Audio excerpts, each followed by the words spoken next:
Okay, so calling the meeting to order. I am recording this meeting so that it can be posted online um, at the earliest convenience. So I'm calling to order the Climate Action Plan Task Force for July 13th. Based on Governor Baker's orders from March, we're operating under a revised open meeting law, and the public is welcome to attend this. And as noted on the slide, it will be, it's not recorded by Westboro TV, but it is recorded and will be posted on Westboro TV. So our agenda is shown on the screen, was sent out in advance. Oops, Andy, I forgot Andy. So Andy is joining the meeting. We will be, of course, reviewing and approving the minutes from the June meeting. I'll begin the meeting with going over the greenhouse gas inventory and having a discussion around where we stand in regard to measuring our greenhouse gas emissions. Then we'll go through the 4 working groups and have a report out from each of the team leads. I'll pull that back together with a discussion of the next steps, and then, as I've tried to do in the last few meetings, have an opportunity for any member to introduce other updates or topics that they want to bring in. And I have two updates in that category. Sorry about that. The greenhouse gas inventory. So we have, through collaboration with Tim and I, with Tim and me, have completed the greenhouse gas inventory, and I put together these pie charts and other data I'm going to show you, which I think is going to become more and more critical as we move into the next phase, and that's why I wanted to start the meeting with it, is a level set. The first pie chart shows the breakdown by kind of user group: residential, municipal, and commercial industrial. The other is kind of shared across the community and doesn't really fit in any one of the categories, like construction and the mass transit. And as is evident in this chart, we really have 2 big market segments. The residential and the commercial industrial are both in the mid-40s%, with the municipal government in total representing less than 3% of our greenhouse gas inventory. Compared to other towns I've looked at, that's small for the municipal government, but I think a great part of that is that our commercial industrial is high compared to other towns we might consider comparing as comparative towns. Pete, are the schools in the municipal? Yes. Okay. Yes. Thank you. And I have a separate breakdown because of the Green Community Program. I have a breakdown of the municipal for schools versus the town government, and then the top 10 buildings and some of that, if you'd be interested in seeing that breakdown. Definitely, definitely. So we can target our reductions. That'd be great. Yep. And Tim, please, on each of these requests, keep those notes for me so I don't have to keep scribbling notes here. Okay. Thank you. The other way to look at it is broken down by the work groups that we put together, and transportation, building, heating, and the total electric turn out to be pretty even sized, with you know, upper 20s to low 30%. Actually can't see what the number is for the building because the screen, that's annoying. Let me do it. So it's 36%. Yeah. It's underneath the little banner that says "Stop Sharing." anyway, so it's pretty evenly distributed between the three groups.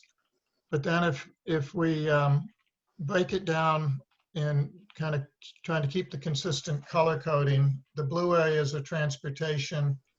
Residential is by far the biggest part of the transportation. Commercial and industrial are non-residential vehicles registered in the town, and the transportation rail is the allocation for the commuter rail that goes through town. I'll make some comments in general about the allocations, but that one, for example, I think is pretty arbitrary. It doesn't kind of take into account how much people in Westboro use the commuter rail. It's just how many miles of train track you have in town. And again, so for the building heating space, the residential is 14%.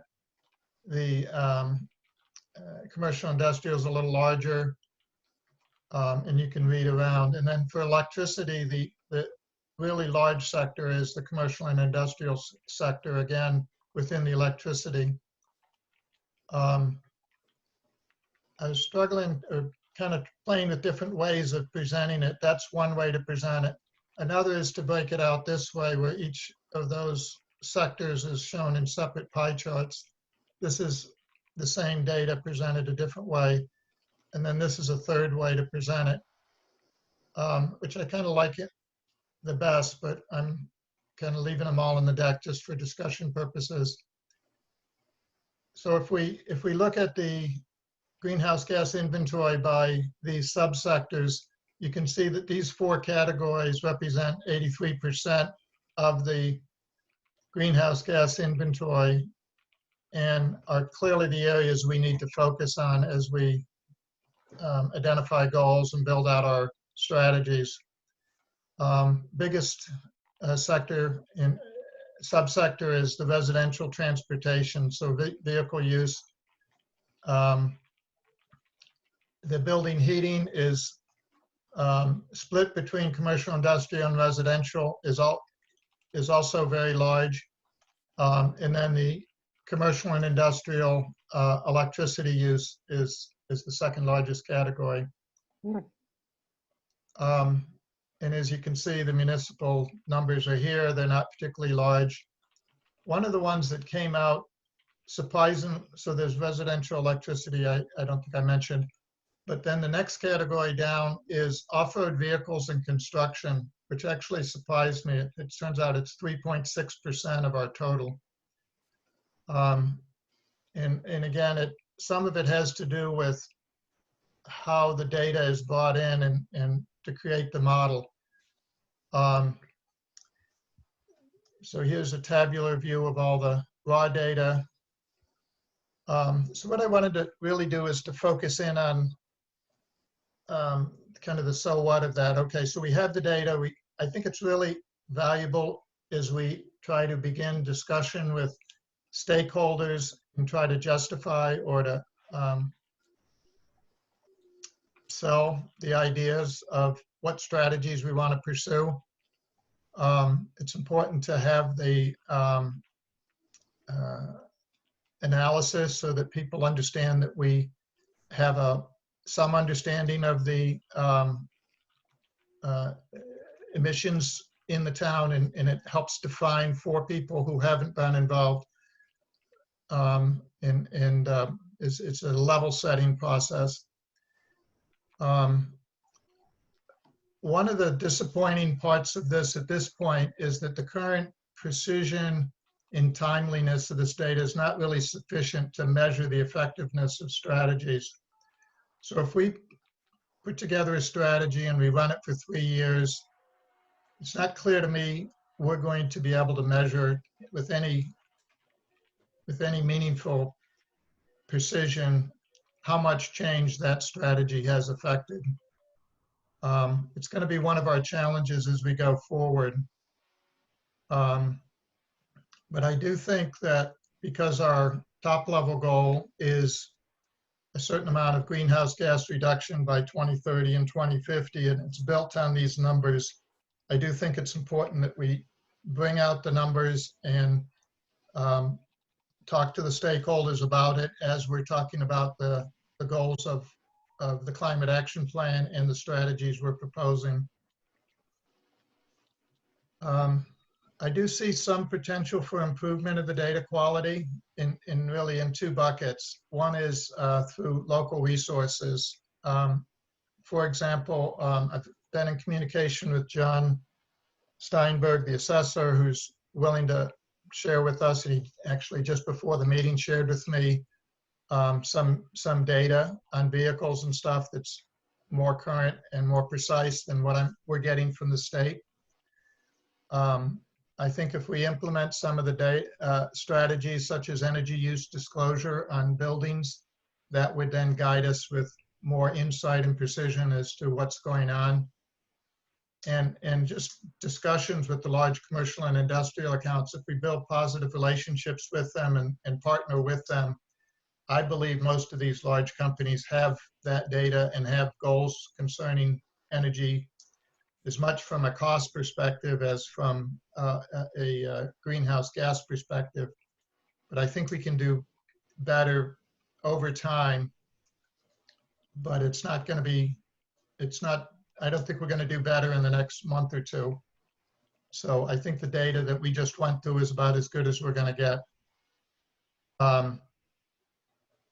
I think there's also opportunity to work with the state and MAPC, the municipal, the Metropolitan Area Planning Council, and other towns that are basically doing the same work we are to share best practices. And I think we'll probably find ways of learning things from other towns and improving our data quality that way. The last thing I wanted to say was that the state is going through a massive replanning at the state level on getting their pathway to net zero 2050. They have new goals being developed for 2030, and I believe 2040 and 2050. I know it's 2030 and 50, but I think 2040 is also being developed.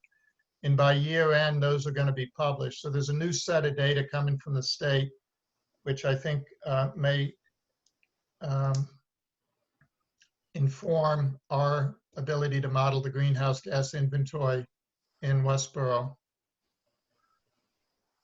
Just a question about that, Pete. Is that going to, I mean, will MAPC modify the inventory, or what exactly are you talking about there?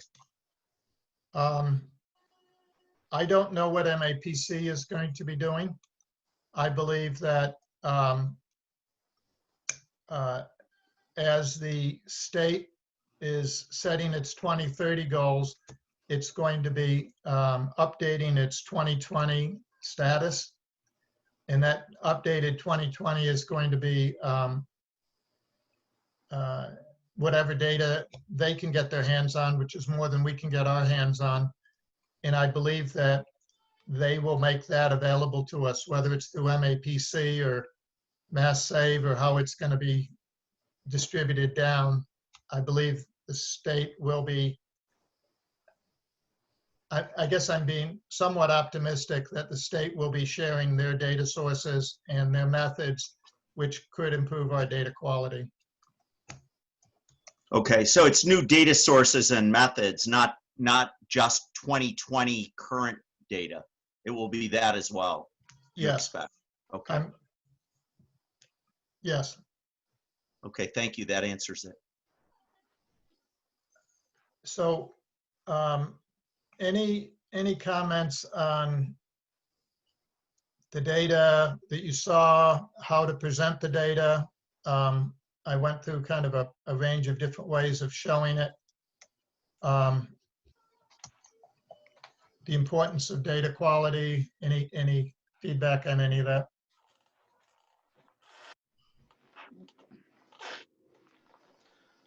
I like the bar graph. Can you flip back through them? I mean, I thought if you use the two, I mean, that speaks well again, I kind of like the interaction of data where you see it a couple times. It lets you process it differently, but that's me.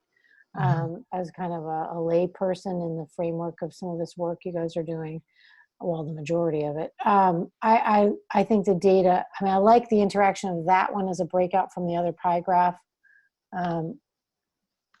I would leave them all. I mean, that's just me. I feel like it's interactive to the way people view data and lets you kind of step your way through it and build a profile of what you're talking about. So like when you stepped me through it, they each kind of re-spoke through the content until it made sense. So, you know, again, you're going to end up with a data-rich report. I don't think it's bad to hold on to all of them, but I'll let the group speak. Thinking about the limitations we have on data and looking ahead to the report that we're going to issue next year. And I think one of my takeaways is that the ideal of being a layout strategies and say, if we do X, we will reduce greenhouse gas emissions by Y, may be difficult. And we'll see what data is developed over the course of the year to improve on what we have. But you know, looking ahead, it makes me think that one of the recommendations in our report will probably be the need to develop more specific data for Westboro. And that may require consulting help beyond what this group is able to do. So I just kind of plant that as a thought ahead as we work through. It may well be that the expertise that's needed to get more specific as to what we can achieve by way of X strategy, bringing about Y emissions, may be something that we can start, but may need expertise beyond what we bring to the table to actually get to that level of specificity. Yes.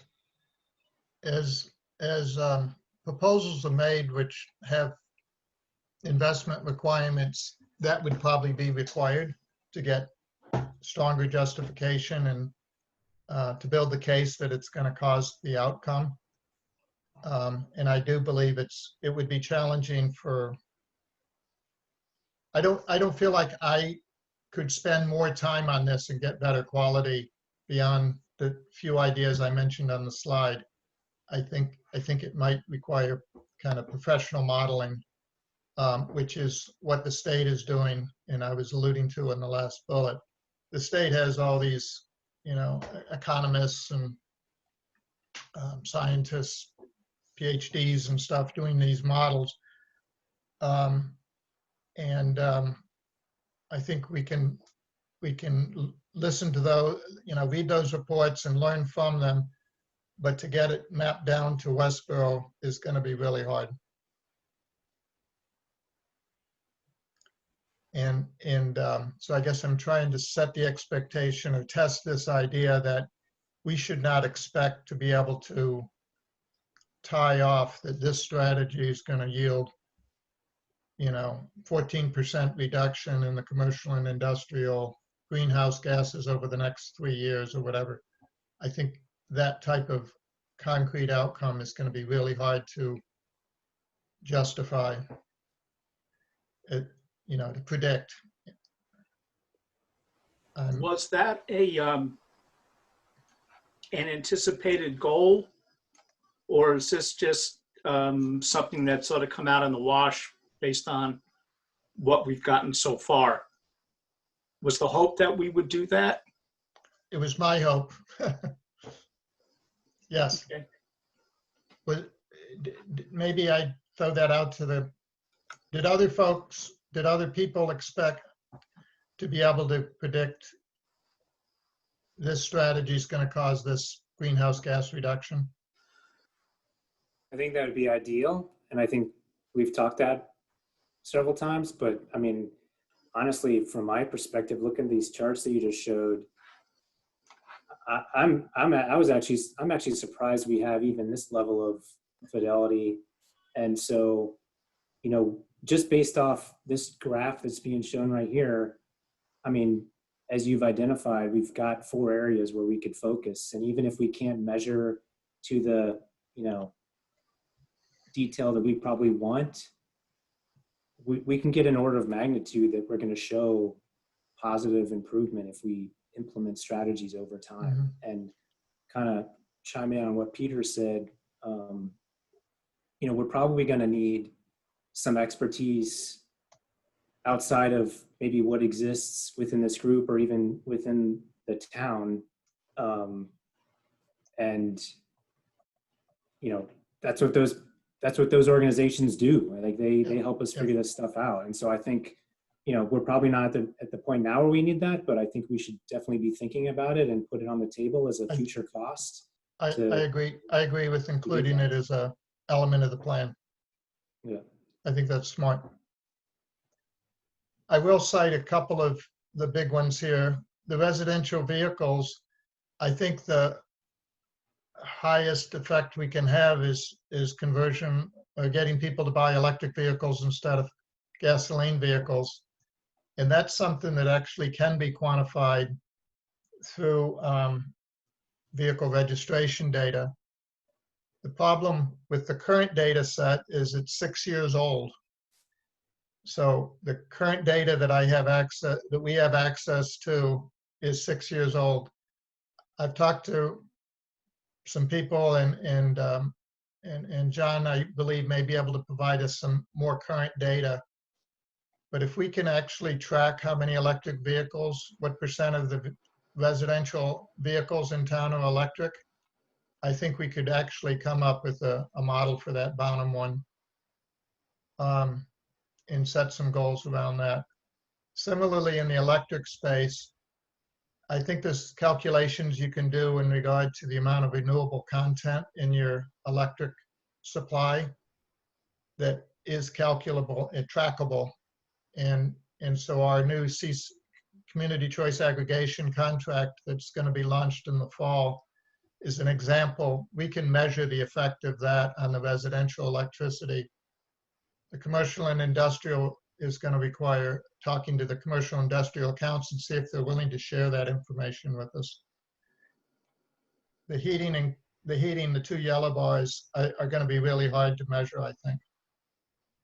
Well, there also we can track the number of heat pumps and such being installed. So that's another measure, like electric vehicles. It gives us a way of tracking.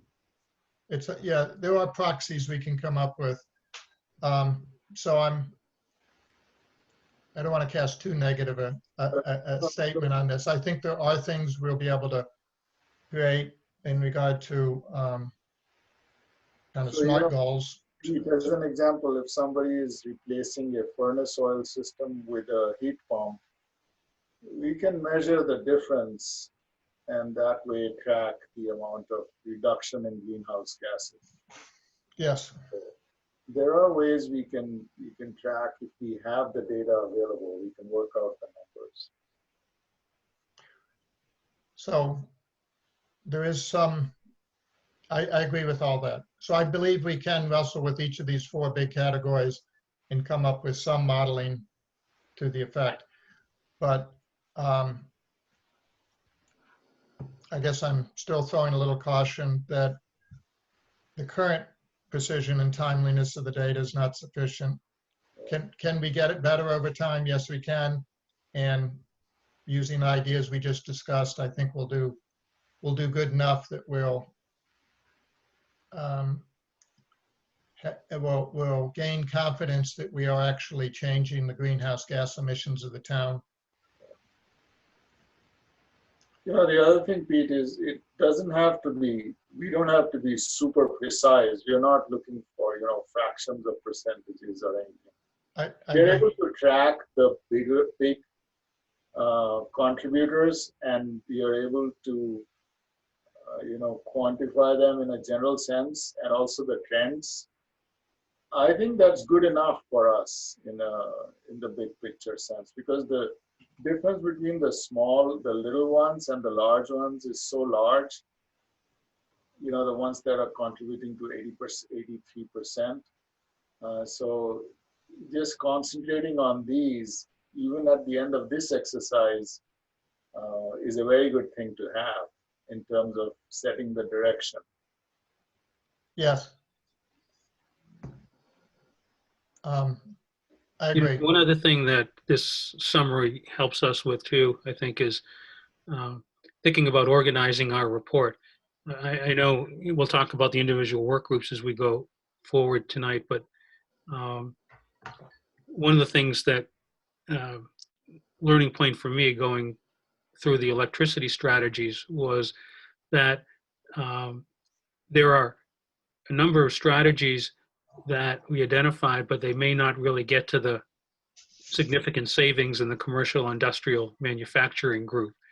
And just focusing the community on the 4 areas where the greatest potential savings can be achieved, and writing the report in a way that helps people understand these need to be the focus itself could be helpful, because people may have a lot of ideas and spend a lot of time, for instance, thinking about things you could do in municipal transportation.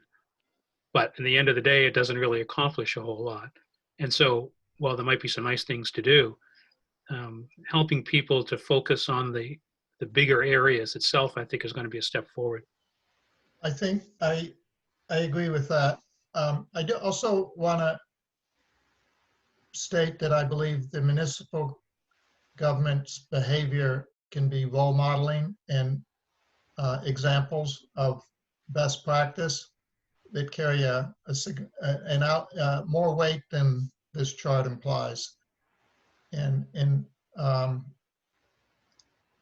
the police chief buying a hybrid police cruiser, I'd like to see us go to, so missing in this calculation is the school bus system, which is all diesel. Having that go to electric over the next X years, 10 years or something, that would carry a really positive message, I think, in the town, and would help in addressing the bottom bar there, the residential EV sales. If you can get school buses to run consistently and that big system can run, why can't I do it in my sedan or SUV?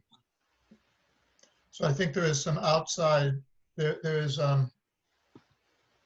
role modeling that the municipal government can do in the building space and in each of the sectors that is valuable for influencing these larger areas.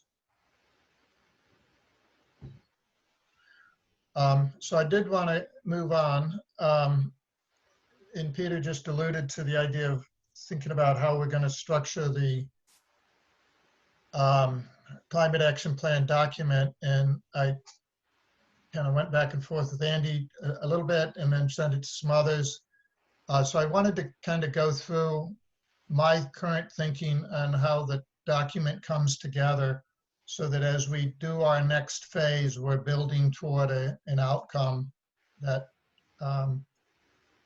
and so I'm proposing these sections, at least for today. These are the table of content. And what I intended by this is that the executive summary would be kind of things you would expect, but including things like the approval status, because there'll be drafts of this document in draft form that are pre-approval, and also invitations for how people can get involved. The introduction would be all of the things you might expect in regard to purpose of the document, the problems we're endeavoring to fix, the goals of the climate action plan document itself, and scope and exclusion. So what is not included in this document, and pointers to other documents like the master plan, which I consider a complementary document. Next section would be to introduce the greenhouse gas inventory of Westboro and the state, and then bring in the Global Warming Solutions Act as the state-driven program for greenhouse gas reduction and the derivative programs that the state is putting in place. The pathway to net zero. So the point I wanted to make here was the state's going to have all these complex models for how fast penetration rate for electric vehicles or air source heat pumps.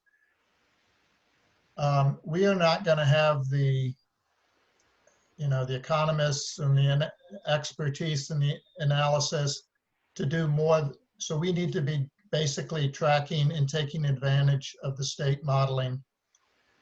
This work is all getting updated. I mentioned this earlier in the, and their deadline is December of this year. So it's being changed as we're building the plan. I think we need to be in tune with what they are doing in the pathway to net zero and pulling that information and adapting it for Westboro. Westboro is not just a exact microcosm or fraction of the state. It's got its unique attributes in regard to commercial, industrial, residential mix, and so forth.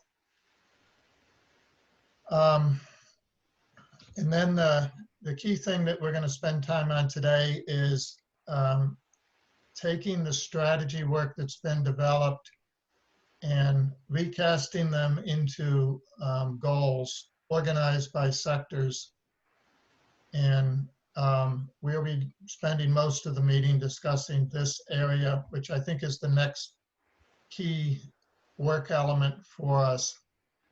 An output of that is also the timeline of when these strategies and goals will be achieved, and putting that into some visual representation, a graphical view of a Gantt chart or bar chart of some sort. And critical in my thinking on this is to have good clarity in regard to how this is going to get governed over time.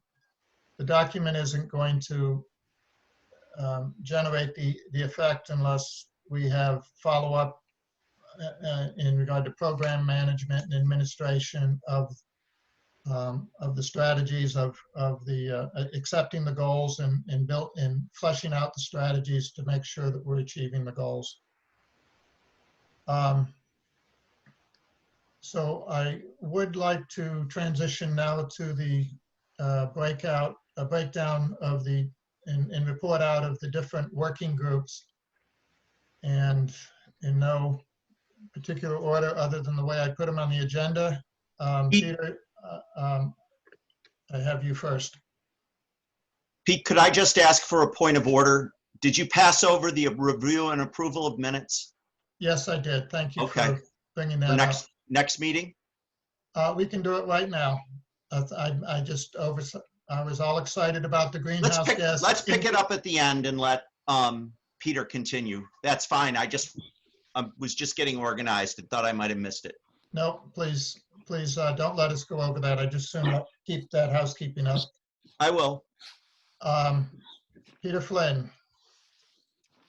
Okay, Pete, I'll report out on the work of the electricity working group. And just a reminder for what Pete already said. So we're talking about the sector that reflects 28% of the town's emissions, town being the community as a whole, not just the municipal government, 28%. And more than 3/4 of that from the business community. The group worked on the prioritization of the different strategies that we had identified, and I think that we showed last meeting, and consolidated some of them down to 11 strategies. And we prioritized or scored each one based on the matrix. And I think while I'm happy to go through at any level of detail, let me just kind of summarize what I think were some of the learning points that came out of the exercise. The first was we identified what I'm going to call some low-hanging fruit. And those are strategies that had a high probability of success and little or no adverse community impact. So for example, strategies that called for organizing energy fairs for people to learn about energy saving opportunities and plans, for converting streetlights to LEDs. Um, uh, uh, for migrating all town and school buildings to LEDs by 2022, and to partner with Mass Save to increase participation in its energy efficiency programs. Second learning point was that working with National Grid and the Massachusetts Department of Public Utilities to ensure electric utility infrastructure is able to support the electrification of transportation and building heating is the strategy that has the promise for producing the greatest size of benefit. Since a lot of the progress that we would hope to make in those categories require sufficient utility infrastructure in town and supplying the town to be able to accommodate the increase in electric load. Learning point 3 was that we need to do more work to quantify the size of benefit, the economics, and the cost effectiveness of a number of the strategies. And that really relates to the data issues that we've already talked about. But to get to the point where we can, in more specificity, identify what we think the savings would be from specific strategies and what the cost would be, requires more work, some of which we may be able to pull from the work the state is doing over the course of the year. Some of it may still be areas we have questions by the end of the year. This is especially true with respect to, I think, some of the strategies for promoting solar generation. And I mentioned a minute ago, we consolidated a number of strategies, and one of the areas of consolidation was around the promotion of solar. Because when we looked at the different strategies that had been identified, it became apparent that we're not going to pursue each of them. And in fact, what's needed is for trying to prioritize among the different solar strategies, which are the ones that are going to yield the greatest savings at a reasonable cost. And we just don't have the data to do that. So the consolidated strategy around solar actually calls for developing and implementing a solar strategy. And that's an area where we need to do more work. And the last learning point that I'll mention is that I think a number of the strategies involve working within existing utility estate programs, which I think is actually a good thing, to the extent that somebody's already created the wheel, to the extent that we can make sure that the Westboro community is participating in that, and therefore as a community we're doing our part to help the state achieve its greenhouse gas emissions reduction goal, is I think a reasonable way to go about it. And so a number of our strategies really call for plugging in to existing programs that are underway, either at the utility level or at the state level. So I'll stop there. And Pete and Sherrod, you were all part of this work. Anything you want to add, or that or you need to correct that I didn't get correctly? No, I think you covered all the main points that we wanted. So I don't have anything to add. Yeah, my only comment was something I meant to mention before you started, which was I thought that I was extremely pleased with the quality of work going on in the work groups and the amount of effort and diligence that people invested, and I really appreciated it. I was, the camaraderie, the interaction and stuff, people could challenge each other and work for clarification. So I wanted to thank everybody for that. And I thought we made great progress in a short period of time.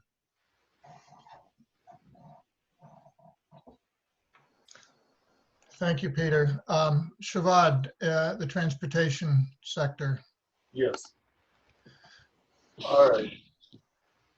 So the transportation sector, the team group members were Tim Paris, Andy Konigsberg. I'm sorry if I'm mispronouncing your name, Andy. Works for me. Chris Wendt and We also pulled in Deb Pasternak, who is the director of the Sierra Club for the New England chapter. She also had some good insights to give to the team. So in total, we came up with 14 separate recommendations. And as Pete mentioned earlier, really I have basically subdivided them into 4 groups, which sort of fell naturally. The largest of them was electric vehicles and how to promote and basically expedite and popularize the use of electric vehicles in the town of Westboro. And I'll talk about it a little bit more in the next slide. The other 3 were traffic related. We had 2 recommendations, recommendations on improving the flow of traffic through the town.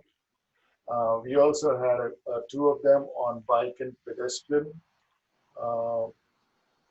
making the town more friendly towards bikers and pedestrians. As an example, one of the recommendations was to have near the school areas about a 1-mile radius where any student should be able to bike or walk to work in a safe manner, and just build the infrastructure for that. And then the last one is the public transport.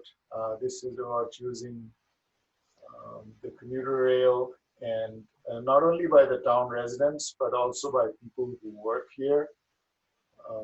It turns out that the number of people who drive into town is actually a lot more. I think it's about double the number of people that drive out of town, which was another surprising information that we got. So next slide, please. So in the electric vehicles, a number of the recommendations have to do with promoting policies that would encourage the purchase of electric vehicles. It could start with simple things like having a survey done of town residents to figure out whether or not they're considering buying electric vehicles, and if not, what do they think are the barriers, and then design policies at the administration level to come up with bylaws and other whatever it takes to remove the barriers from people being able to buy, residents being able to buy electric vehicles, and also to expedite the purchases as much as possible. So this would include things like having the convenience of EV charging stations in popular locations such as malls, office buildings, residential complexes, and things like that. And also train stations and so forth. And also slowly require for example, new family homes to just require having a charging line, a 220-volt line, brought into their garage as part of the local bylaws for the town, so that they're really electric vehicle ready at the start. It's much easier to do it on new homes. The most important thing in the real short term, like low-hanging fruits, is really to have programs such as having an electric vehicle show, and this can be a regional show which can be coordinated with other regional authorities, to have this show and really popularize the electric vehicles and show their benefits and advantages. Because I think one of the biggest challenges that we are fighting, or we are up against, is just the lack of information out there for people to be able to make the right choices. And we really need to be aggressive in this regard by having EV shows and Zoom meetings, all kinds of presentations, and bringing in experts, bringing in local people, and have fairs that would show electric vehicles and their merits. And also work with state house representatives to have electrification of Westboro, because the electric vehicles by themselves will not be enough. We also need to have the infrastructure for so many vehicles to be charged. And so that infrastructure needs to be built in parallel as the electric vehicle usage is going up. And also, as Pete said, have municipal vehicles as an example, as role models to lead the electrification of vehicles. And one of the side is really long-term, is to have a body to study the policies for autonomous vehicles, because they're coming right behind electric vehicles. So this would be a good time to start thinking about them, because the traffic lights and other such things may become obsolete in a few years. And so we need to keep that on our radar as we're doing the plan. Next slide, please. So I've summed up the others in this slide. So for traffic related, really the two large recommendations were to redirect traffic from Route 9 out through Cimarano Drive. This is especially heavy truck traffic, and that would reduce the amount of traffic congestion in the main arteries, and really have the traffic being directed to the side lanes where they would go anyway. And then the other is to have access to I-90 for trucks like those that are coming out of Harvey's, to be able to come out and go directly into the I-90 exit, which is right next to them on Route 135. Similarly, for bike and pedestrian, there are these recommendations, as I mentioned earlier, is to improve the infrastructure to make them popular and convenient for pedestrians and bikers. And also for the shuttle, we have a shuttle program, and we want to popularize it as much as possible. And the plan recommendation is to gather data on the usage of the current service and optimize and improve it as we go along. And the last one is to improve last but not the least, is to improve or increase the usage of commuter rail from Westboro. And there should be specific goals that we should be working with over time to do this.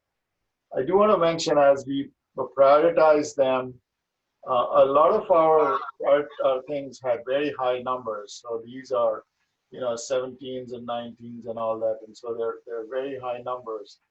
And so we have a short list of recommendations, but they are all expected to be high impact. And that is something that we're pleased with as far as our efforts are going. So that's all I had. Anything team members would like to add? I think we had, if you look at the size of the impact, a lot of them, our gut instinct is it wouldn't make a huge reduction in greenhouse gas emissions in and of themselves, but that these are things that we should pursue anyway. I just want to note that we can't quantify it, but when you think about things like residential energy use or commercial industrial use, which is where you get the biggest bang for the buck, these are probably small as far as the greenhouse gas reduction potential, but I think that these are things we should do. All right, I would just say too that I think, to the earlier point that Pete had made, they create a culture shift where you see kind of the cohesive number of small actions that create a really different feel in our community, that communicates in people's experiences the commitment we have to reduction of gases. And so I would agree with you. I think they do accumulate into a change of perspective, which then hits the two bigger areas, which is the commercial and residential. The motivated groups have to also feel that they have to come into the fold of kind of the culture of the community. And I think these things contribute to it nicely. So I agree. There is more to it than just greenhouse gases in terms of transportation. It is about quality of life of residents living in town, and it is pretty important. But I also feel that the effort should be in proportion to the impact. So if 80% of the emissions are coming from certain sources, we should certainly be focusing the majority on it, but we should not be neglecting the others, and we should give them what is necessary, because it's not just greenhouse gases that Westboro is about. It is about quality of life and other things that make up the whole town. So. Yeah, I was gonna mention 62 and 63 are a little bit different than some of the others, because the main benefit of those is really particulates and local pollution, not the greenhouse gases. We included them because we felt environmentally and for the health of the community, it's an important thing to do. I'd also note that they're different in that we are recommending passing the baton over to the traffic committee of the master plan, and have that traffic committee included in the master plan would be our recommendation. I agree. I think it echoes a focus that gives some urgency to the areas where big changes like that is going to take a cumulative effort. I have a question for the working group. I note that you were able to put in a score for size and for economics on every strategy. And my question goes to, what was your methodology for doing that? Because as Sharad knows, we really struggled with that in the electricity working group as to on a number of strategies we felt we didn't have the data to do it. What methodology did you use to get comfortable with a score for size and economics on all of your strategies? So, you know, if you go to the previous page, to see, you know, as you can see, the electric vehicles, as the previous charts that Pete had shown, the transportation is really one of the larger emission sources, especially residential transportation. And the changeover from fossil fuels over to electric vehicles would clearly have a significant impact. And so we used the rubric and basically discussed it and came to a consensus. So these are, I can't say that these are actually numbers that we worked out and then arrived at them. They are sort of gut feel, but it really is the combined gut feel of the group as a whole, as small as it may be. So yes, it was a first cut and not a very reliable method, but it was a start, and we stuck to the guidelines of the rubric as provided for the different categories. So that's the method we used. And of course, we realized that we have work ahead of us to work out the details of these numbers and try to come up with a better, more reliable ranking for these recommendations. Okay, thanks. Yeah, I think the biggest benefit of the rubric was the 5 categories and forcing the teams through a discussion on the size of the benefit, the timing of the benefit. It provided structure for the discussion. The actual numbers that evolved from it were pretty subjective. Yeah. So I do want to mention that as the comments were being made during our discussions, we had made an effort to capture them. So if you look at the full document for the consolidated spreadsheets, there is a comment section which captures a lot of the discussions. And so my hope is down the road in the, 10 years, 15 years from now, if somebody picks up one of these documents and starts to read through, they'll be able to get a sense of the kind of discussions we had and the comments that were made, which we tried to capture.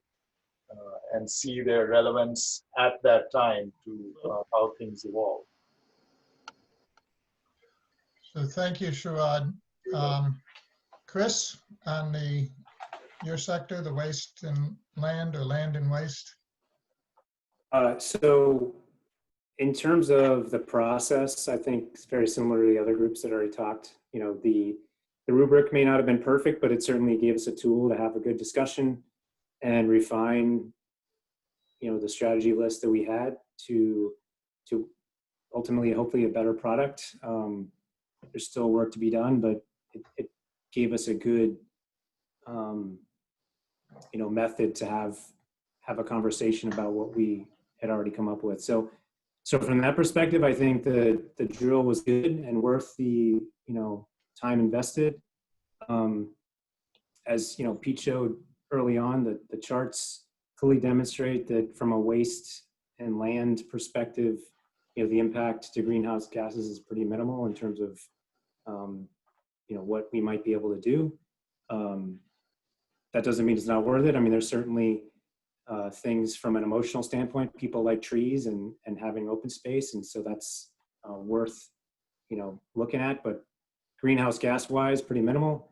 And if you look at our chart and look at the priority score, I mean, you'll see the numbers are pretty low just because, you know, requires some assessment study, which takes time and doesn't necessarily impact greenhouse gases per se. And then if you're going to plant a tree or anything associated with that sort of thing, it's going to take a long time. I mean, Andy threw out some numbers in terms of years, but it's, you know, decades for trees to produce. So long term. What's on the screen, Pete, I don't know if you want to talk it or if you want me to just go into, but Pete proposed a way of maybe relooking how we're communicating what we're doing and using strategies. And so what this slide depicts, and this isn't something we discussed in the group, this is just me throwing some stuff on paper based on what our group has discussed already. So kind of looking big picture with some big goals and then subordinating our strategies to those big goals. And so if we're talking to, you know, different audiences, we can really focus on our goals, and then the details of the strategies can kind of come out as necessary to help define our goals. But so in this case on the slide, you know, goal 1, maintain and expand public and private open space to achieve a percentage. I don't know what that is. It's going to be hard to come up with, but you know, maybe that's something we do. And the same thing for reducing waste.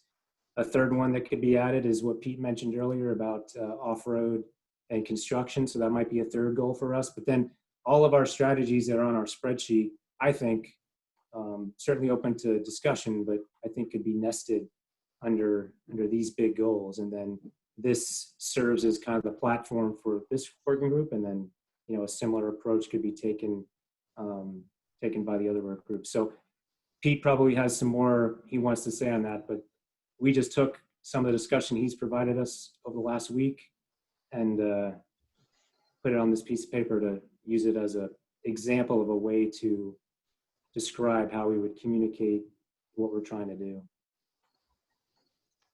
Yeah, that's perfect, Chris, and helpful. Yeah, one of the observations as I sat in the different working groups is that we had so many strategy ideas through the brainstorming process that as we try to engage a broader set of stakeholders in community meetings or board of selectmen, school committee type meetings, we need to aggregate them into higher level goals. And so that was kind of one of my lessons learned in the process. And so I sent some emails out to the work group leads suggesting that we start doing that. And that will be part of the next phase of our work, is to try to pull them together into goals that are is very similar to what Chris has shown here. I had one other comment on this section, and Chris, I didn't think of it when we were talking earlier last week. When the state changed their goal from 80% greenhouse gas reduction by 2050 to the new goal, which is net zero by 2050, they incorporated in it a goal that says it's 85% reduction in greenhouse gas emissions as a minimum reduction, with up to 15% in carbon sequestration through expanded forestry and land use. So the state is actually betting quite a bit on your goal number one here. And I sat in a meeting, there's a implementation advisory committee that, because of COVID, is now all virtual, so I can dial into quite easily. And it was pretty interesting, because the guy who's responsible for that sector, boy, was he rolling his eyes at how he's ever going to get anywhere near 15% by planting trees. But I think it's one of the areas I think we should watch in the next 6 months, as the state tries to quantify how it's going to reach net zero by 2050. They're going to have to come up with a concrete plan for how much they can actually sequester with trees. And I don't think it's going to be anywhere near 15%. Yeah, I think we've already had that discussion. Myself, it's a matter for me of, preserving open spaces, preserving trees. And maybe you're not sequestering more carbon, but what you're doing is keeping it from getting put where we don't want it. So that's kind of my thinking on this. Yeah, and it has co-benefits in regard to habitat and water protection, water runoff, and so I think there's many reasons for doing this open space protection, but I just wanted to mention that from the state program I listened in on. Any other feedback to Chris? Yeah, I have one comment. I mean, I think one of the things we're going to encounter as we work through this process is tension between goals where they rub against each other. And this is one of the examples, I think. Maintaining and expanding public and private open space in some ways competes with solar development, in that open space becomes, in many cases, good sites for developing solar generation. And to the extent that we restrict those sites, we either restrict the amount of solar generation, or we potentially end up building solar in places where it's more expensive. And that, of course, increases the cost to customers in the town. So I think one of the things we need to deal with as we work through these different strategies is deal with the tensions that exist, because there may be trade-offs that we're going to have to encounter if we're actually going to get to the goals that we're setting. May I take, I realize we probably don't want to get into arguments here too much, but there is plenty of quote unquote open space called parking lots where solar can be set up as solar canopies, rooftops of large industrial buildings that don't require, we really don't have that much undeveloped open space left in this town that you can actually use for making solar fields. And what you're seeing is solar fields, the large ones, are actually, for the most part, being put on like that parcel of land that's stripped near 495. There's a couple of other small areas where solar is put up, but we have plenty of open area in this town without having to cut down trees. So I'm not so concerned about that. Yeah, I'm on the same page, Andy. I completely believe that. I think it's a matter of having the right strategy, and before we go to have solar systems occupy green areas, it would be much more prudent to take up the areas that are already built up and put the solar panels there, because we did some numbers in terms of the amount of area that is needed, and it would just be a nice summer project for some interns to actually figure out how much built up area we have and parking lots we have and how much solar energy we could produce from that. And it's basically something that can be done on Google Earth itself with a little bit of training. So I would actually hope that we do this exercise and give it to the summer interns or students to I think, figure it out and give it for us. yeah, I think those are great points, but I also agree with Peter that there's this tension in another example. He cited one example of a tension. Another example is you build out biking in town, you may cause traffic because you're competing between cars and bicycles. So there's going to be these points of tension, and as a community, we're going to have to come to grips with where our priorities are, and have the debate that we just started here. But I'm going to suggest we move on from it. I do think that there's brownfields and parking lots and stuff that are suitable. Whether we can achieve all of our goals with that is an open topic. And it'll be informed by data as we develop it. I mean, Yes. as we look at that, data with regard to potential sites in town and also what the cost difference is of developing in different areas. So my point is, I think we need to keep an open mind and be aware to look at the data that we can develop and look at potential trade-offs, because listing the ideal in each work group in isolation isn't the real world. We've got to get down to looking at what these trade-offs are and making good judgments as we go forward. I'm aware of the largest solar field in the District of Columbia is a solar field that's been planted and filled in between the solar with pollinator in bee habitat, and so it's trying to work on double use for the environment. So I think there's also creativity in regard to how we approach these things, that others may come up with best practices we can learn from. Agreed. Certainly cutting down trees is a painful step to take. Tim, you're up.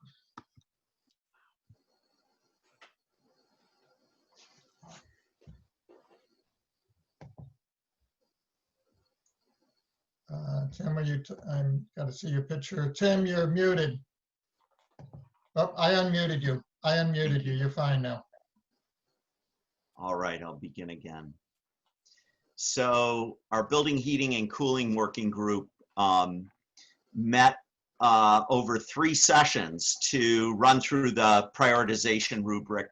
I think we worked down from 25 or 26 potential strategies that we started, so we were able to refine those down to 22, and I'll talk about that. Folks were terrific about kind of working through the prioritization and numbers in the rubric in advance of our meetings, such that we could kind of dive into the discussion. There was a terrific effort, and we didn't end up being able to complete the list and score all of them.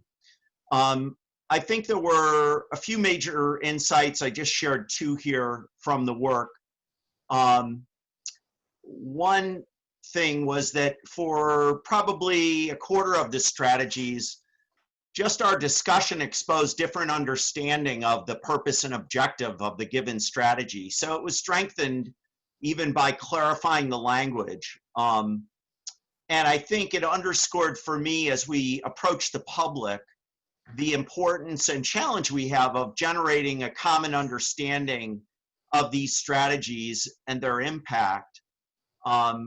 Probably the need for a glossary in our public communications. There's a bit of a learning curve, I think, in understanding this for lay people. And then Pete's suggestion of organization, hierarchical grouping of strategies, I think will help for clarity's sake, so people can understand what the overall goal is and what strategies contribute to that. So I think we'll continue to look to organize the 22 that we have in like groups, consolidate and eliminate where we can, refine descriptions and add detail. before presenting to the sponsors, the Board of Selectmen and the other town stakeholders. So I think that's important. That's in our next phase of work. But that additional detail and iteration of the strategy should, should help to bring greater clarity. I think the second thing had to do with the rubric itself. I know for me, I had hoped that, to a prior point about the greenhouse gases, that we could really get to the point where we would see how discrete strategies could be measured, how we could get a baseline and understand the improvement. And even that the rubric in understanding economics and costs and impact, that we could get to more absolutes. So I think it's a two-sided coin. On the one hand, for those that are looking for objective numbers and supporting data for a rating, it was very difficult to do that, and others have made that point. But I think that the other insight along that line was that not all the strategies will have a direct impact on emissions reduction. Some are just really good and necessary predicate actions to kind of accelerate the desired changes that we have. And the example that I would offer is that we have reporting strategies on building efficiency for each of the segments: municipal, residential, and commercial and industrial, with phased in action over time. Those in and of themselves, you really couldn't associate a discrete reduction in emissions from them, but just the transparency to understand the energy efficiency of buildings will be a huge quantum change for people as they're shopping for homes, or as we work with our business partners on greater efficiency of their structures. So I think that was the other big thing. The rubric provided great discussion too, on a positive note. I don't think we would have had the rich discussions and teasing out some disagreements had we not had those criteria to really dive into and to allow people on the team to express their positions, or kind of defend their vote. It was all in friendly fun, but I think we reached better consensus on the phasing and on the relative priority by having the rubric, even though the discrete numbers and scores that we came up with probably weren't as important in the end. So that was it. Sharad, or who else is here? I should point out Dave and Lee were both great contributors and participants in every meeting. So Sharad, anything you'd add on our work? Tim, you had one more. I cut your slide into 2 slides. Oh, that's right. We talked about that.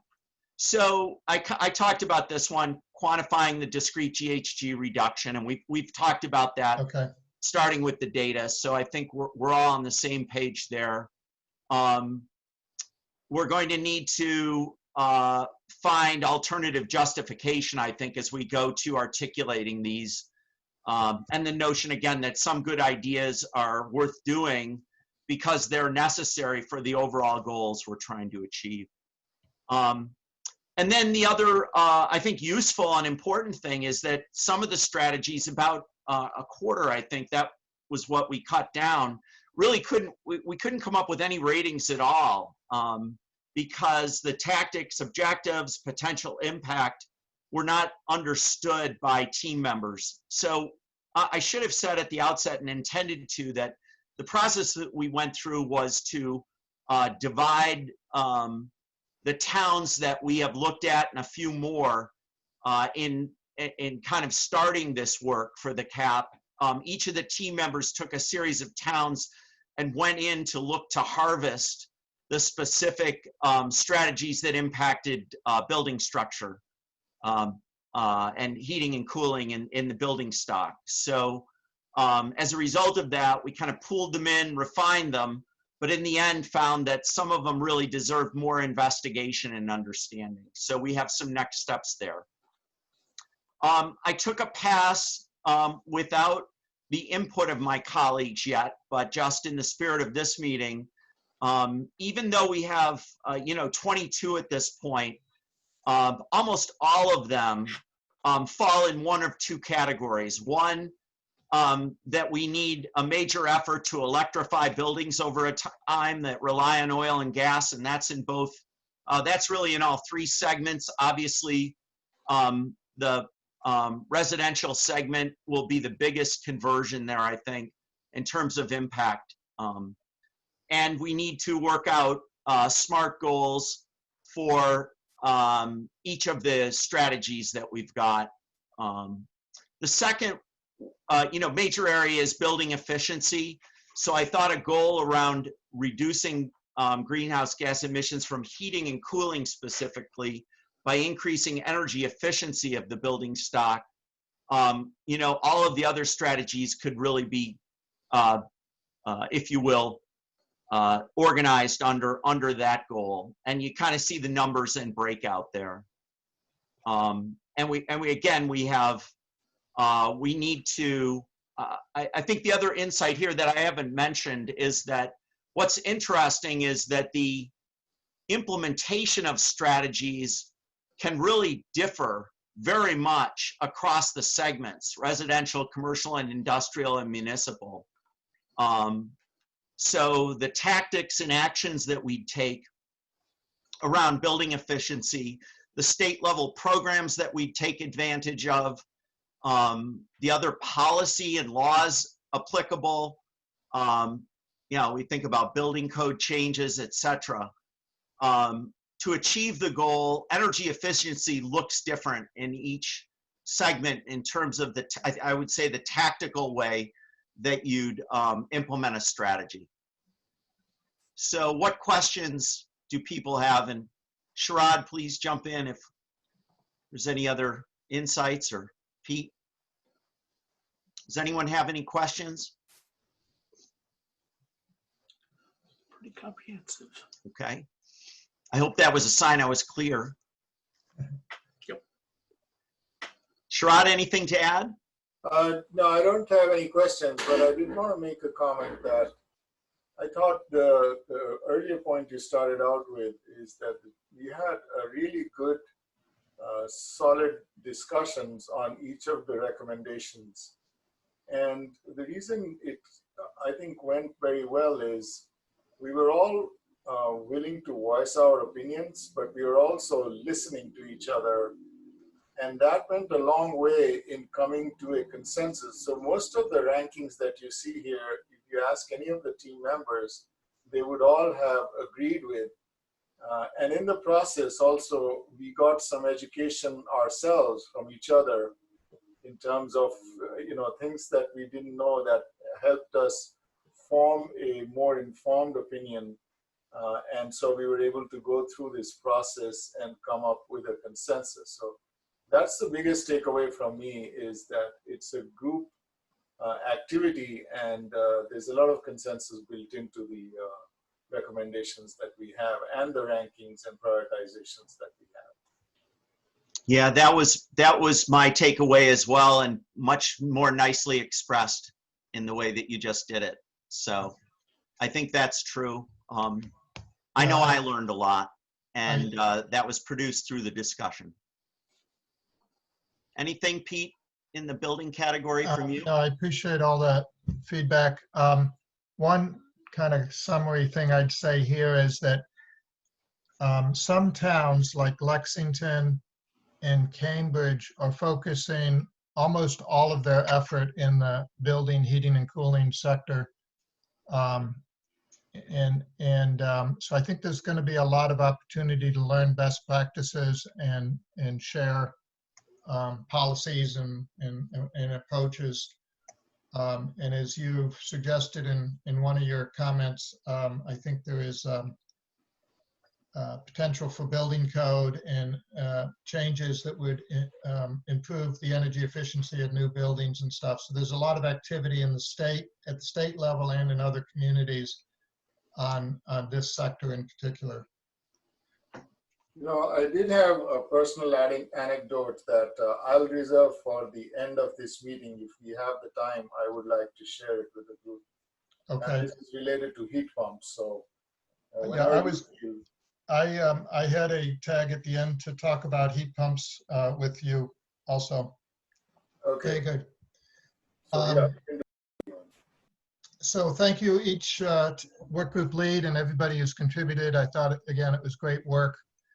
I did want to kind of define what are we going to do next. And I think people have already expressed a lot of these ideas, so I won't belabor them, but I think there's really two parts of it. One is to define SMART goals for each sector.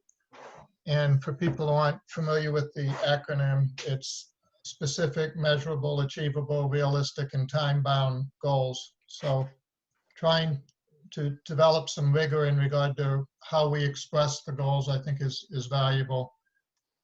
I'd like to have us try to define or propose, we can't make the final decision, but have a discussion and make some proposals on who's responsible after this task force is gone and we have the document, who has been assigned to achieve that goal, and make a recommendation to the town for responsibility for this.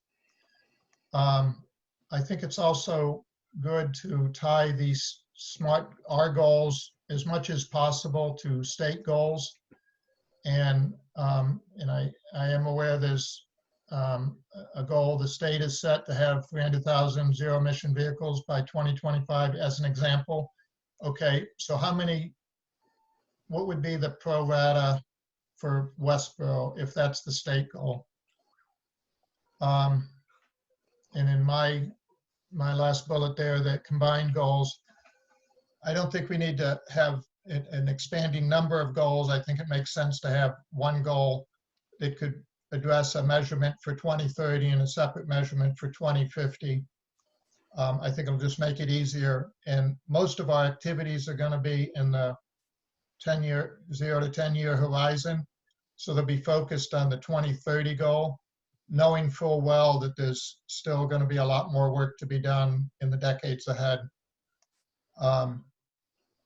And as we said in the very beginning of this, I don't think we should labor a lot in trying to get every strategy that's going to get us all the way to the 2050 goal, but to get buy-in that we have a 2050 goal and we have strategies which define the first phase of it. And then as you know, Chris and others have demonstrated in their report outs, to map the strategies to the goals. And as I think it was Tim in particular was talking about consolidating and clarifying the strategies.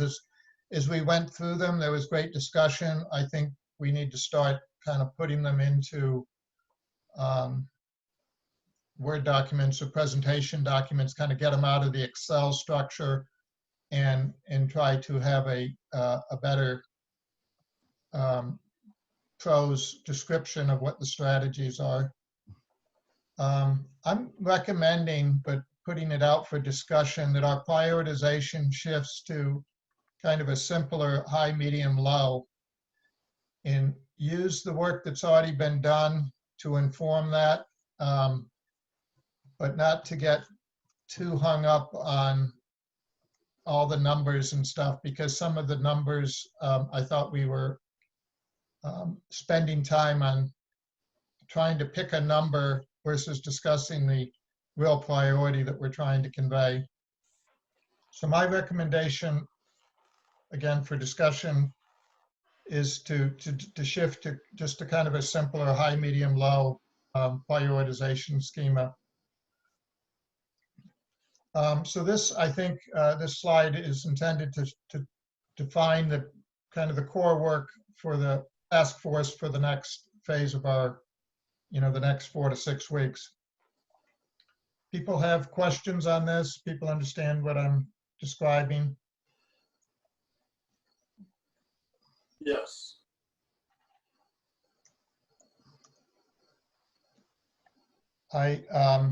As I was preparing the slides, it was like, gee, maybe I should have a template for, a goal should look like this, or a strategy should look like that. I don't have something prepared for that. Do you think it's needed? Do you think each group can kind of develop their own goals just using the bullets that are here, and we can massage them so that it has a consistency? Or do you think I should try to develop a form? I think that Tim and both Chris, they got really close. I think both of theirs have an echoed similarity for the large goal statements. I think we can kind of work off of that and then tweak them so they're action-oriented verbs and stuff like that. I guess I was, as I was doing the slide, I felt confident that the work groups were being effective and they could just work with this rough outline and not need any more guidance. But if people needed more, I can spend more time trying to be more prescriptive.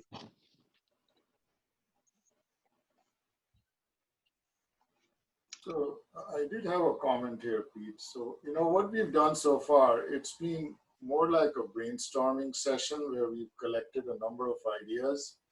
You also tried to understand what are the important heavy hitters. And I think at the end of this exercise, we have all that information. So going forward, it should more be about how we implement, these goals and how to achieve them and set milestones and such. And the focus should be more on how to get there rather than try to be more precise and more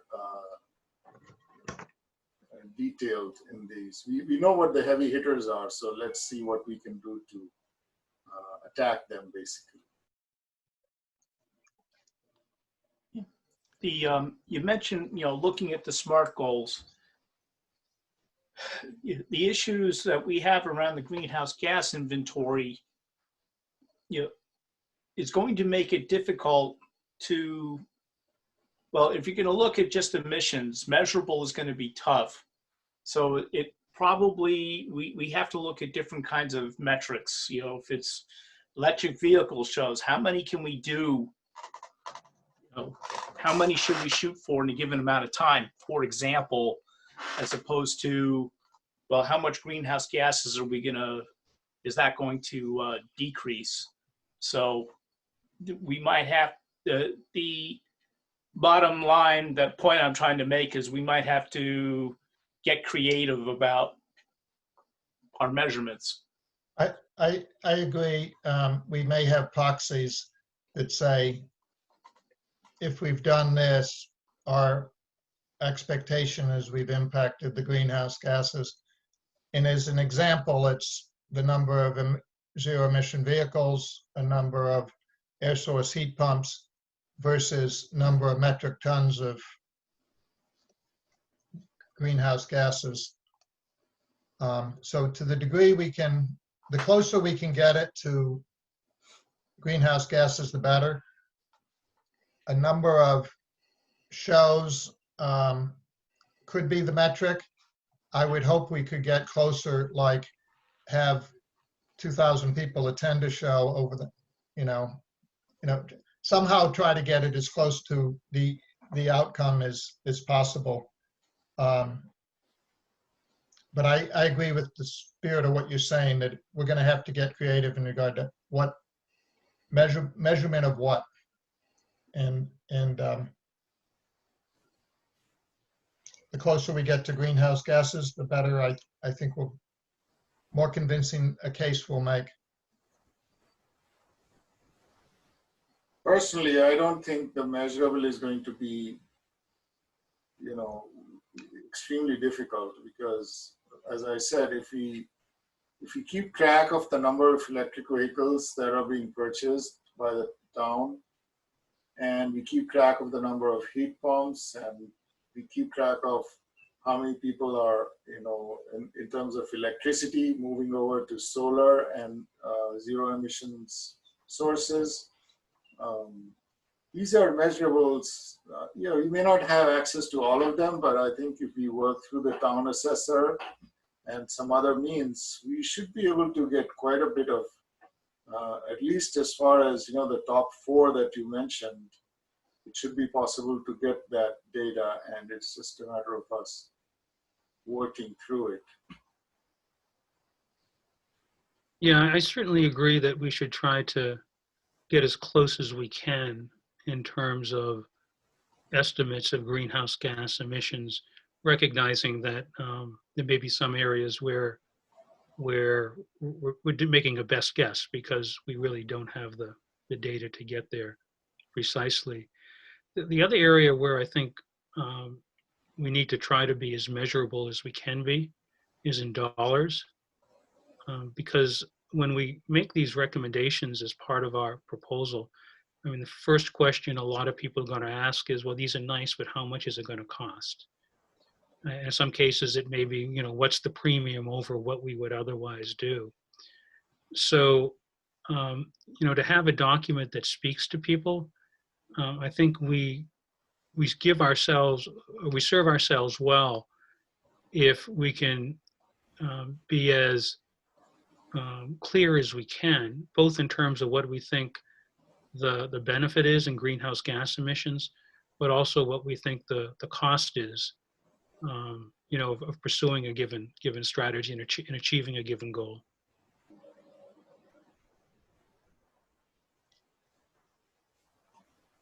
Yeah, I think economics is always going to be an issue that's going to be challenged and questioned. So the more specific we can be, the better. Yeah.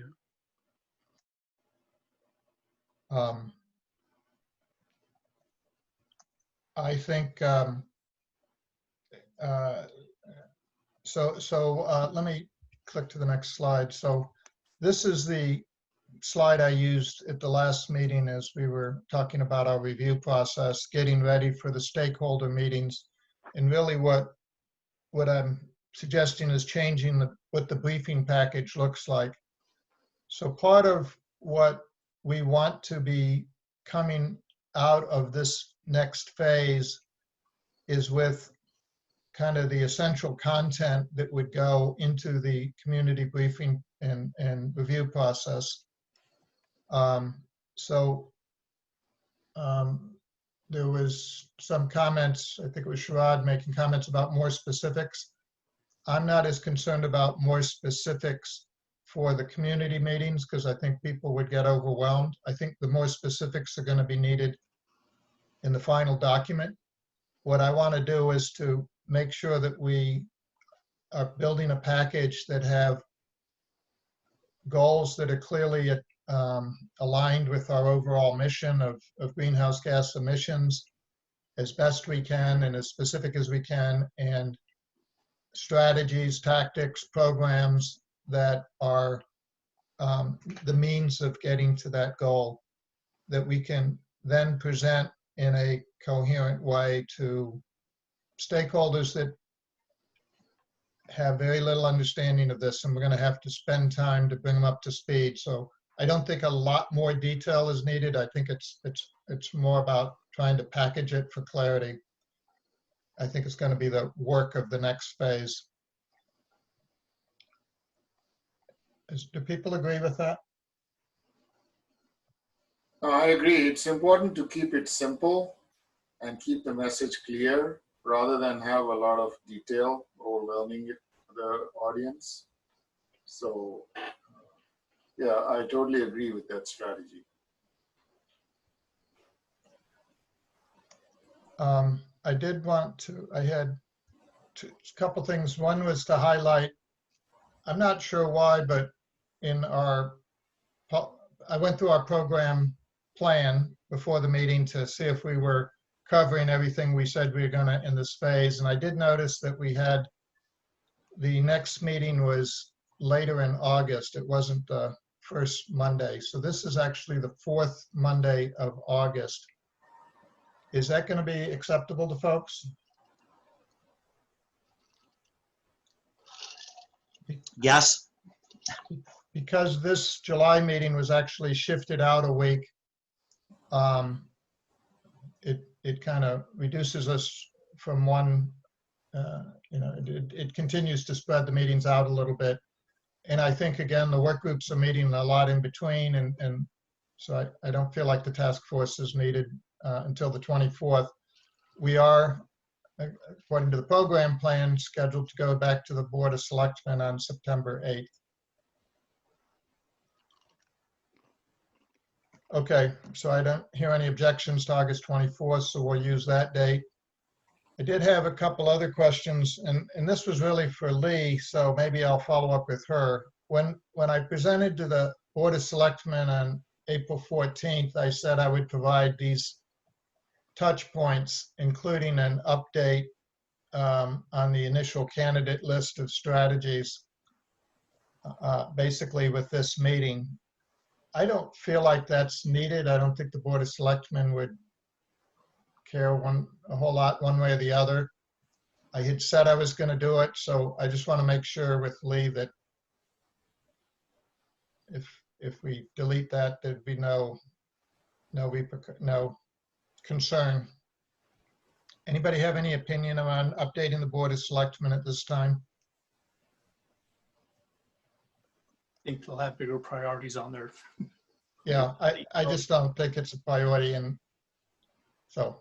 My thinking is the more we socialize the ideas that we are developing, so if you get an opportunity to present it to the Board of Selectmen, even if it is a small window, maybe a very short presentation, it may be a good thing because it'll sort of act like a primer and give some sort of time for the Board of Selectmen to digest. Because if you go after a long time and present something with a lot of detail, it may not go as well as compared to making it in shorter bites that are easier to digest.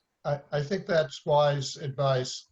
What I'd recommend would be after the August 24th meeting, we should have a list of goals, and there'll be a number like 15 or some digestible number to package that up and give them a heads up and say, okay, I'm going to be back in September to discuss this in more detail. Here's our status. And it achieves the objective. Sitting here today, I'm not sure what I would send to the Board of Selectmen as the status.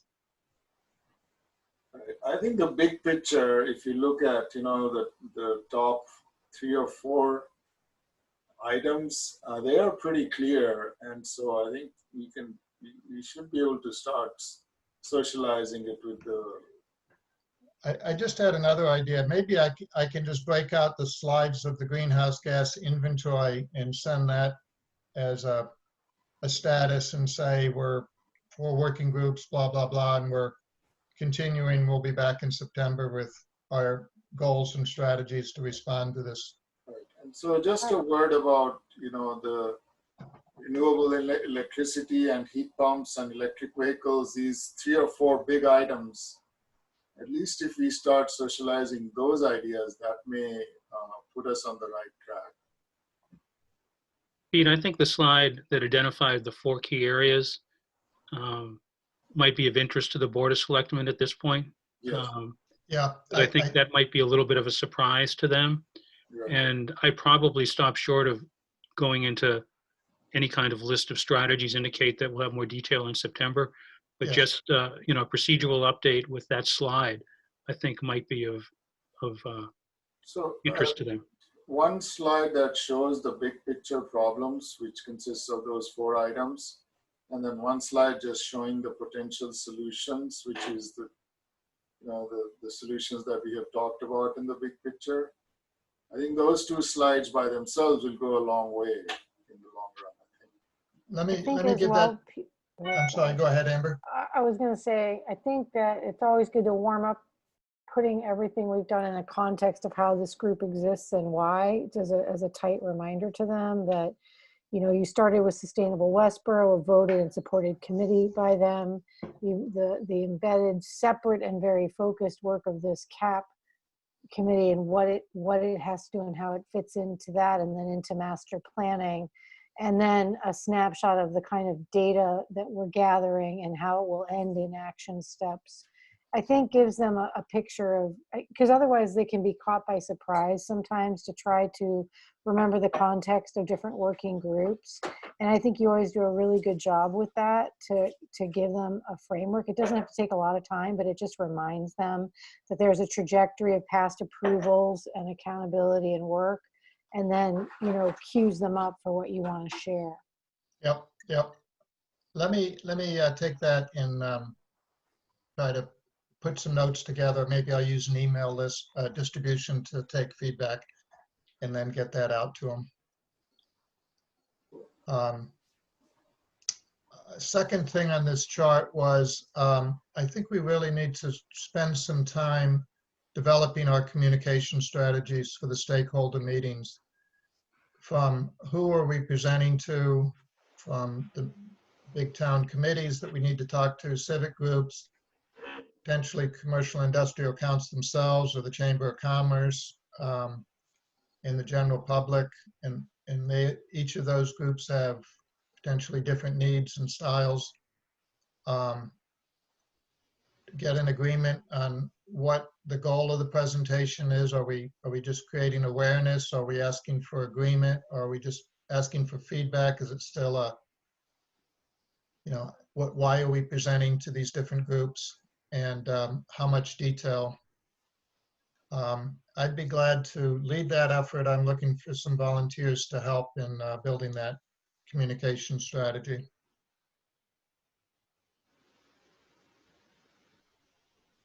I would like to participate in that, Pete. Thank you. Pete, I'd be happy to help you.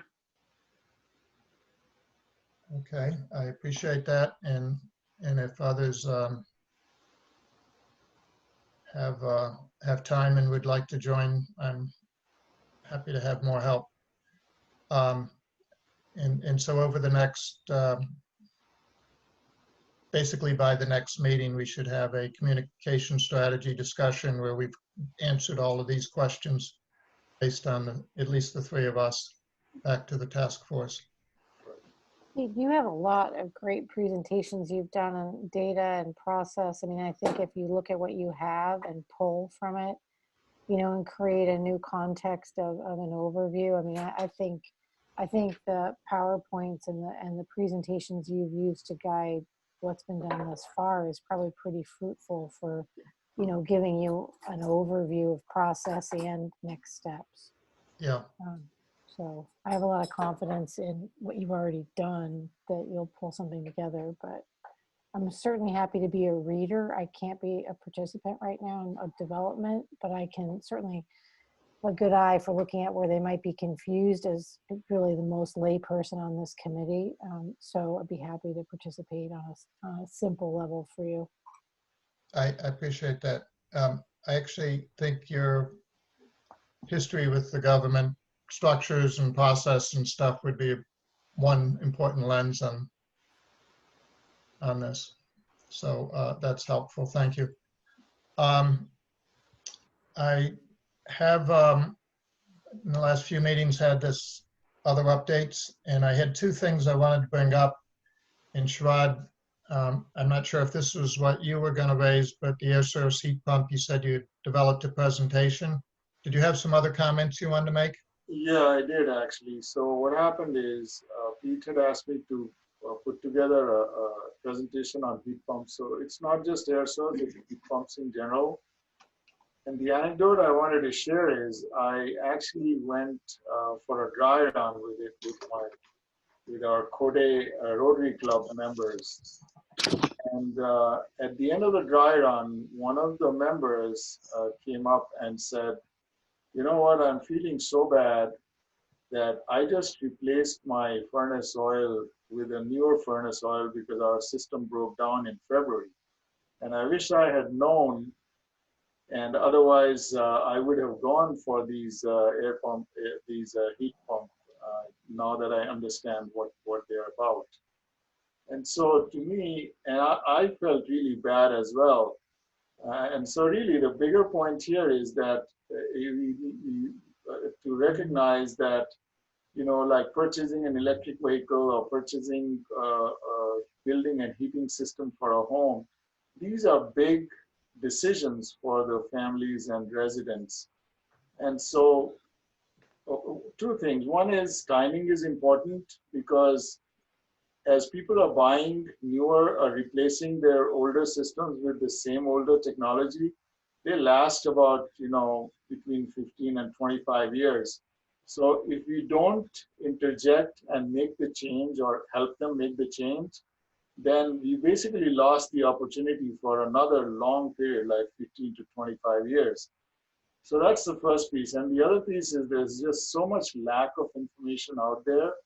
And so these are the two things that we need to have like laser sharp focus on, is just the timing and also the filling up the vacuum and lack of information with proper good information and unbiased information to provide to whoever is making these decisions. So that's the point that I wanted to voice. I love that story. I had a similar discussion once with actually a rabbi from a North Shore synagogue, and I was saying, when you make a furnace investment, you're making a decision about 25 years of greenhouse gas emissions, Right. and you need to factor in, it's not just the cost for the next few years. And she had this really sad face, and she said she just upgraded the furnace at her synagogue with oil, fossil fuel burning thing, and she was part of an environmental advocates group that I was in. It's like, I just haven't been thinking about it that way. And once it's done, it's very difficult to change because you can't really ask them to go, junk it and replace it with something else. It's just not practical. Yeah. I wouldn't do it if I were in their place. So why should I expect? Why should So thank you, Shrad. And I want to ask you, you had prepared this discussion of heat pumps, let me correct it, and I believe you sent me an email that said it's ready for, I was going to suggest that maybe I think you and I were going to get together and review it, but I was going to suggest that it be made available to the entire task force and maybe others. I think it makes best sense if I actually present it to the team. So I don't know if you want to do it in the next session or have another sort of Zoom meeting scheduled for this purpose, whatever makes sense.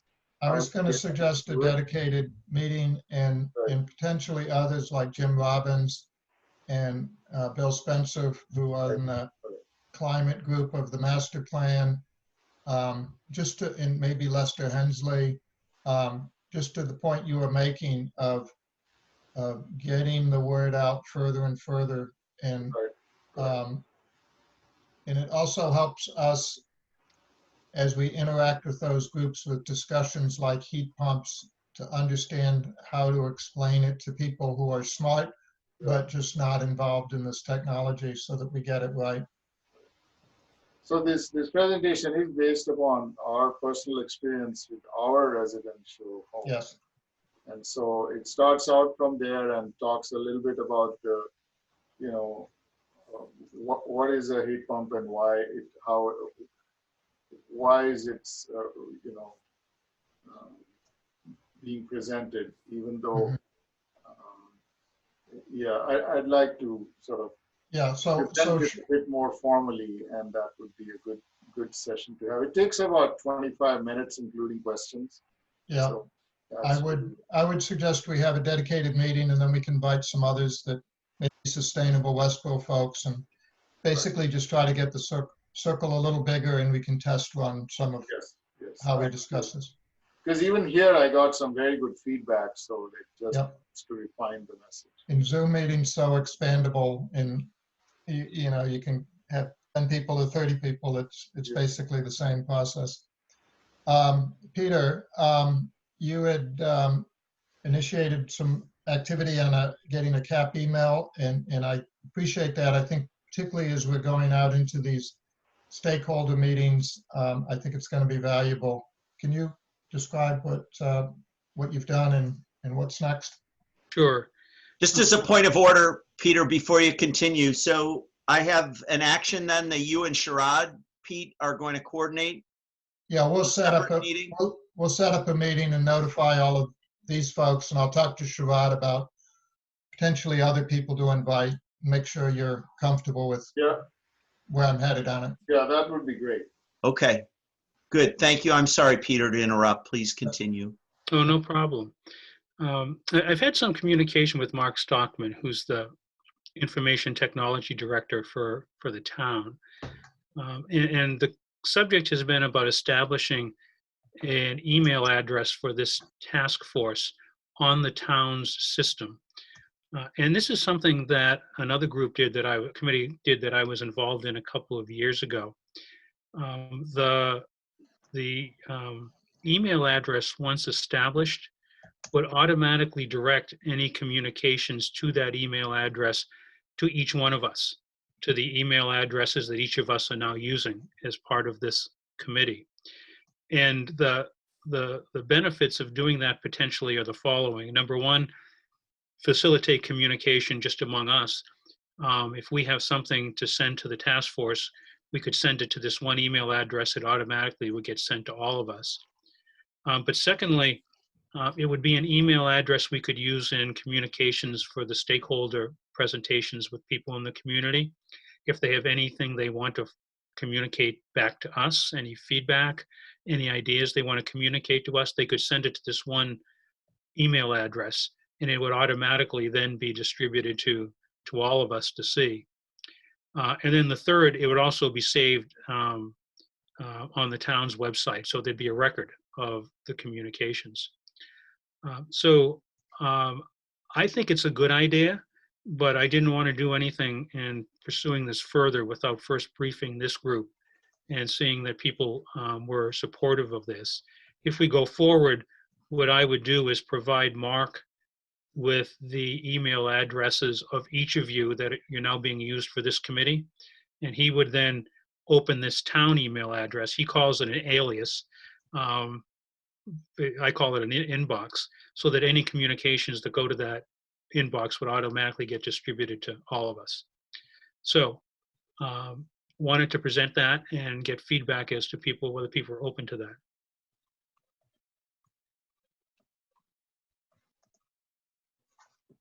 So my thought is a little bit larger on that. An email address is good, but what I was hoping, my hope is that we'll have a web page dedicated to us where all of our information is stored and we can share it with the community members. So the meeting minutes, the presentations, the consolidated strategies, everything that we've done so far, since it is public information, we should be able to share it and socialize it with different committees and even our own circles. And it's just going to help us move better and faster. See, people are already aware of the work that we are doing and have looked at some of these things themselves. So I'd just like to make a couple of comments, Sharad, based on that. One is that we have a site on the town website right now for posting documents that we can use and that we should use. That's where we should be posting our public communications. And I have administrative help to be able to do that. That's on the Sustainable Westboro page, and it indicates, where our minutes are. So I think there was talk of exploring a dedicated website, much like the master plan has. Right. And we could go on to do that. But I just wanted to let the team know that we have both the public website and a space dedicated there. We also have the CAP. Thank you, Pete. We also have, the site for sharing documents among ourselves on the Google Docs site. So that was another thing. And then my final comment was that I think Peter's suggestion is additive to that a collective email alias I think we probably need to work out how we would do it, but to me, that would be, you know, additive in enhancing the communications with the public in terms of identifying a single place to go and send and exchange communication, where there'd also be a record for the town. So I'm certainly open to that, Peter. That was your question, but I also see it as not conflicting, but additive to, you know, something else. No, I agree with that. I think having an email is a good idea, and in conjunction with this would give us the opportunity to share the information. I would certainly take constructive suggestions too, as sort of the secretary, to be more active in posting things. I've sort of approached our work so far as being internal to the task force, and that we would make a collective decision, you know, when we were going to release something for the public other than the minutes. Right. So, you know, I haven't been holding anything back, but I certainly wouldn't publish anything unilaterally that wasn't, you know, by agreement from the team. But I do have access to be able to do that. For example, we could have one link that says released information, and so at least that information we should be able to share with whoever we want. Mm-hmm. And that just makes it more transparent and makes it easier in the long run. I think that I like the site as it's established, as it fits within the town's website and within Sustainable Westboro. And I think, Tim, you've done a nice job to kind of, again, it's internal work right now, but public, and I think what you've posted makes sense.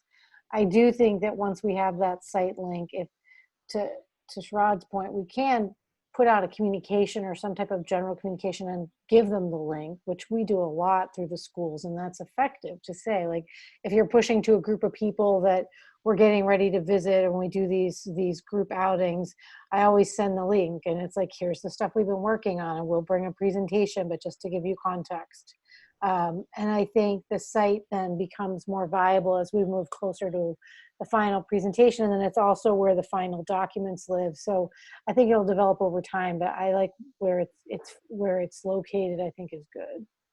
I think the email is good as well. I hate getting more email, but I do think that when things are directed to us, that it doesn't have to be forwarded from someone all the time, which I think can be cumbersome in and of itself. I do think you have to have a protocol for who answers. And I do think that, for example, the school committee has one of these. And so they come in and the chair takes point on answering or asks one of us to step in and answer a question if it's relevant to one of the other people. You just don't want all of us chiming in, because then it constitutes a meeting. And I don't think we want to get involved in that. Well, that's a good point.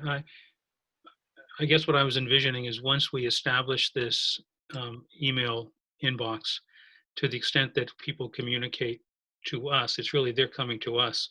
Mm-hmm. We would then have to discuss it at a meeting of how we wanted to respond to people, rather than individuals taking it upon themselves to do it. Yeah, exactly. And even if Pete, as the chair, just indicates, thank you for, we can even put an automatic response on it, which is, thank you for your email. We'll bring it to our next meeting and follow up with you as needed. Or, you know, because I do think then we get the information, but there's a protocol for answering so that we don't get random or start conferring in an email circle.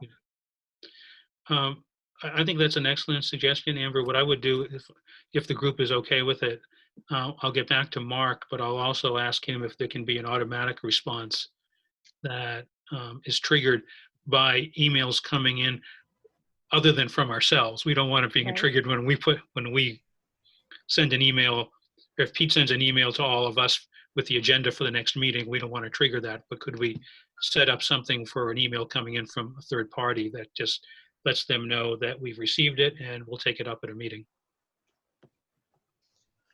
I would also make a point that the email alias, the other sites we have, to Amber's point about a protocol, should probably be part of the communication strategy and not something that we can solve right now, but, you know, thinking about how that would be used as we approach the public, and the protocols associated with it would be a good thing to include in the overall communication strategy. So I'm just going to say that Peter's going to check on that automatic reply, and we'll continue to consider that as part of the communication strategy. Is that a good way to leave That's it at this fine. point? And everyone seems comfortable with getting copies of things that come in through this alias, so that we're agreeing to having our emails sent to the IT guy for that purpose. Okay, I will work with Mark to set it up, and I will hold off on doing anything with him in terms of automatic replies until we have a chance to develop the communications protocol. That makes Okay. sense. So Pete, I'm just hoping we can approve minutes before we go. Yes, thank you. Tim sent out the minutes last evening, I believe. Yesterday Yes. sometime. I saw him last night. I got them. I got feedback from Sherrod, and then I just made a couple of editorial changes and released the update draft pending approval to everyone on email, on the email distribution prior to this meeting.